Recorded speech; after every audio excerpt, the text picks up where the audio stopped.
umano, dahil wala pa naman sa akin tanggapan yung request sa pag-i-issue ng subpoena. At sabi ni Amy, nandun na daw ng umaga, ngayon wala pa. Ang gulo-gulo nyo talaga? Ang gulo-gulo nyo. Hindi, baka ito yung pangalawa. Ito yung siguro yung pangalawang sinasabi ni Amy. Pero yung una, tingnan natin. Na ito daw ay may kinalaman sa kalayaan ng Senado.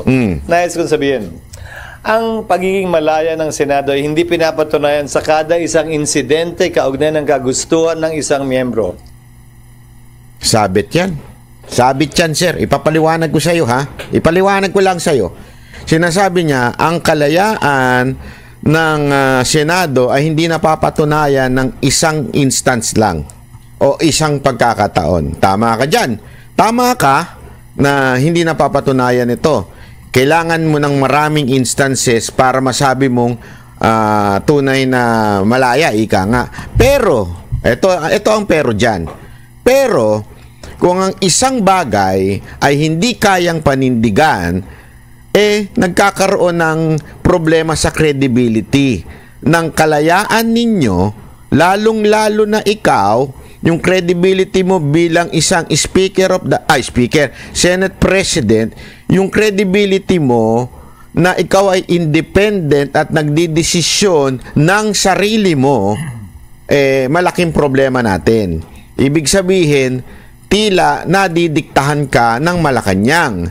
Maaring mong sabihin na hindi lang ng isang instance napapatunayan ng kalayaan sabihin ng kalayaan kasi sinasabi niya yung pagiging independent ng Senate. Tama ka naman dun Kailangan, malay mo, doon sa ibang bagay, tumayo kayo bilang independent body. Pero ito kasi, ito yung mismong masusubok, ika nga. Masusubok kung talaga bagang ang Senado ay independent sa Malacanang.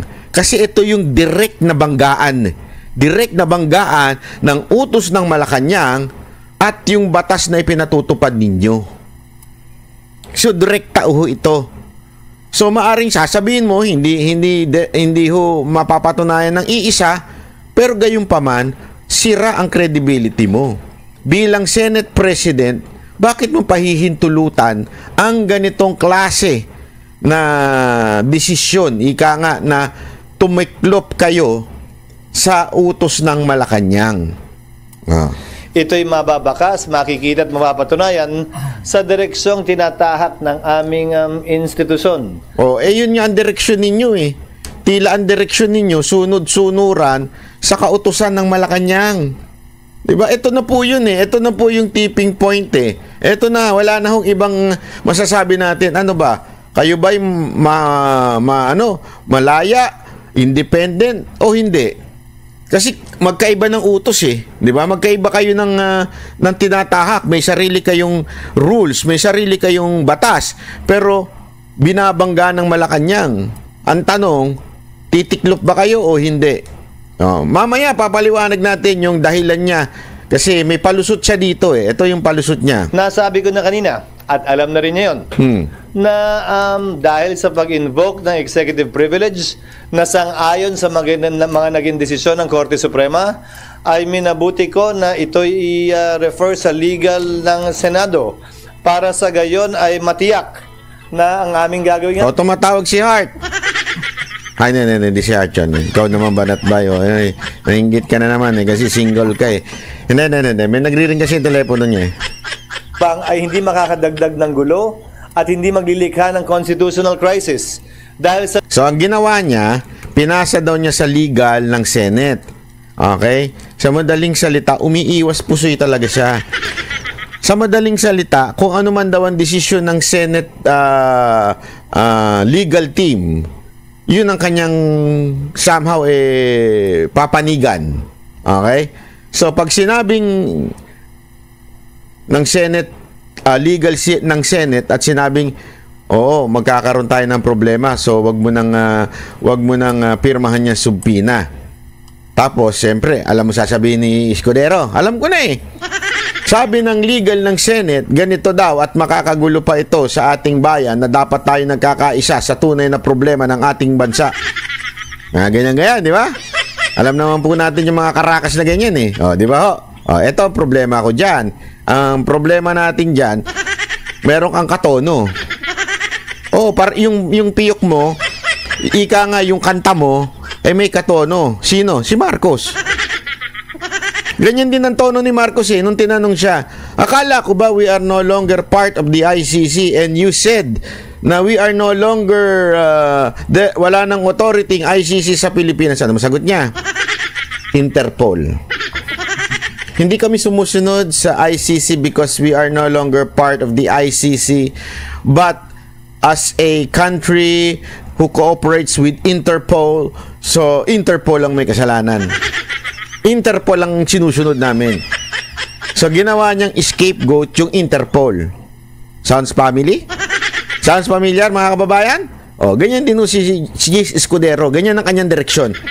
Pag sinabi ng legal team, hindi naman kasi ito decision ko, decision ng legal team. O, lusot ka na naman. Ganun ang dating. Ya?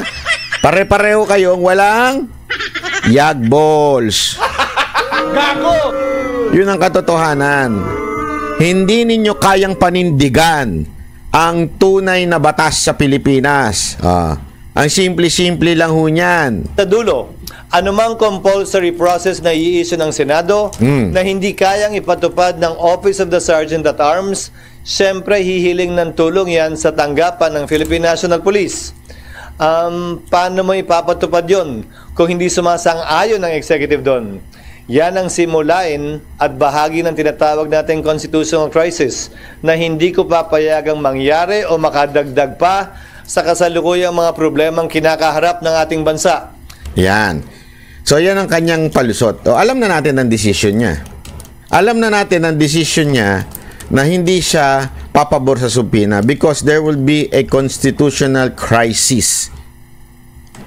Alam mo, padre, simpleng-simple lang ito, makinig ka, ha? Naintindihan ko kasi yung sinasabi. O kasi ako, open-minded ako. Iniisip ko rin yung dahilan niya. May punto naman siya doon.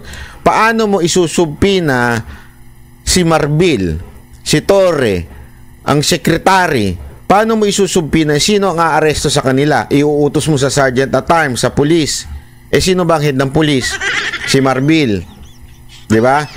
Sa tingin mo, aarestuhin, iko-contempt ng pulis si Marbil? Imposible. May punto ka dyan. May punto ka dyan, padre. Pero, isa lang masasabi ko sa'yo. Hindi yun ang punto ng taong bayan.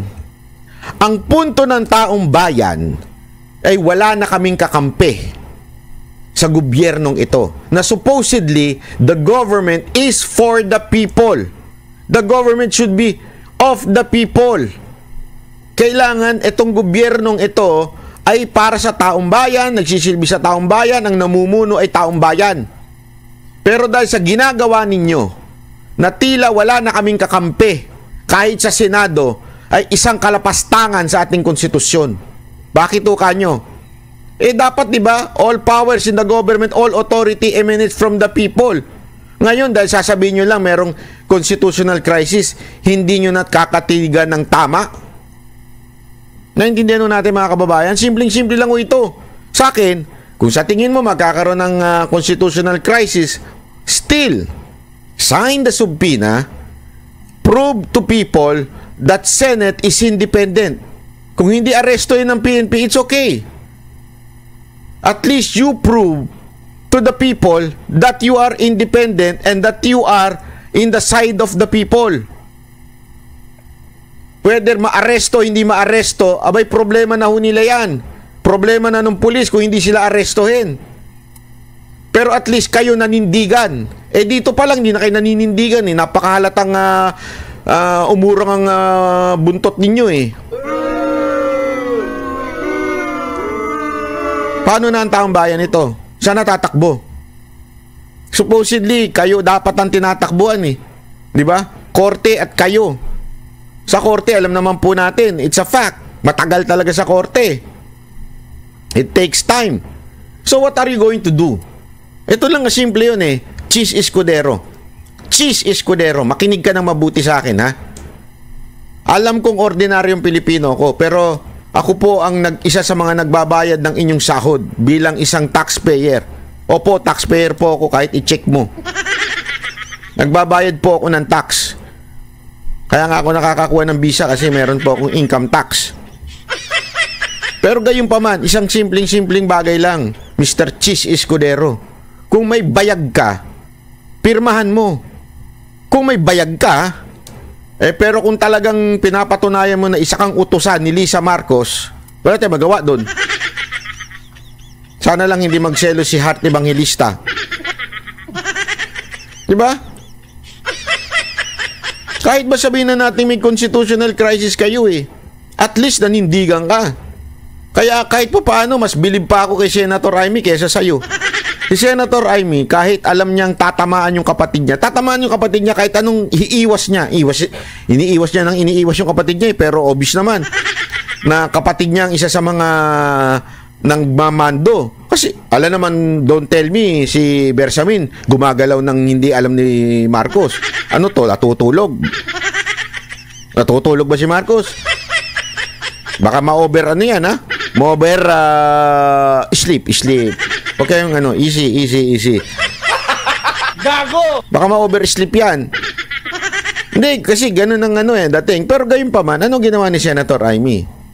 Kahit alam niyang mahirap kalabanin, kahit alam niyang medyo magkakaroon ng constitutional crisis sa gagawin niyang hearing, ginawa niya.